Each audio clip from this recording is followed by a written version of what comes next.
Sehingga memang dalam perkara ini kami mengajukan amicus curiae, terutama dalam hal agar hakim mempertimbangkan bahwa kebijakan anti-SLAPP gitu ya, atau anti kriminalisasi terhadap aktivis pembela lingkungan itu sudah diatur di dalam Undang-Undang Lingkungan, kemudian juga ada Perma, ada pedoman di kejaksaan gitu ya, itu menjadi hal yang dipertimbangkan sehingga bisa dibebaskan dari perkara ini gitu, karena aktivitasnya di bidang lingkungan.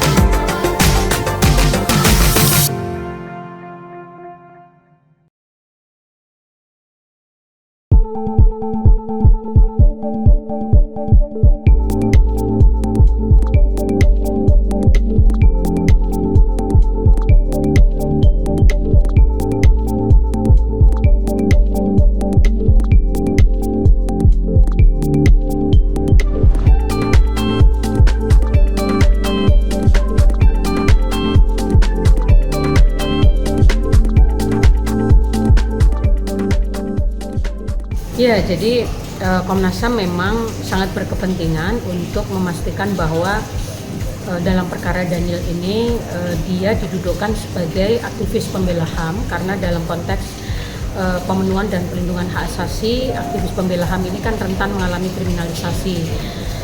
Biasanya memang yang banyak digunakan kan pasal-pasal karet dalam Undang-Undang ITE maupun KUHP.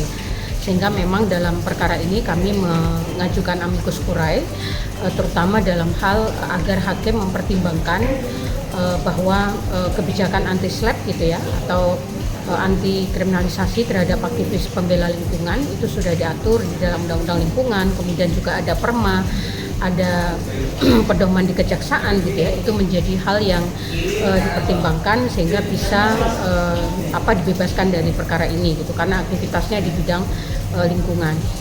Yang kedua, kami juga menyarankan agar asas sebagaimana diatur di dalam Undang-Undang ITE itu juga dipertimbangkan sebagai asas gitu ya, karena untuk menghindari kriminalisasi terhadap aktivis lingkungan. Dua itu yang menjadi utama yang kami sampaikan, termasuk background tentang kerusakan lingkungan di Karimun Jawa yang menjadi konteks postingan dari Daniel yang selama ini ia tekuni gitu ya, sebagai bagian dari aktivis lingkungan di Karimun Jawa. Oh iya, tapi dari hakim bagaimana setelah mengirim membacakan amicus itu? Tentu tidak sekarang gitu ya, karena itu kan nanti kita memohon agar itu menjadi pertimbangan dalam pengambilan keputusan. Menurut dari Komnas HAM tentang kasus ini seharusnya bagaimana, Bu? Ya tadi seperti yang amikus kami sampaikan bahwa kita mendorong agar sebenarnya sejak dari kepolisian, kejaksaan itu menggunakan anti-SLAPP karena aktivis pembela HAM termasuk aktivis lingkungan itu rentan mengalami kriminalisasi. Kalau aparat penegak hukum menggunakan anti-SLAPP dengan menggunakan pendekatan restoratif justice, kasus-kasus seperti ini bisa dihindari gitu.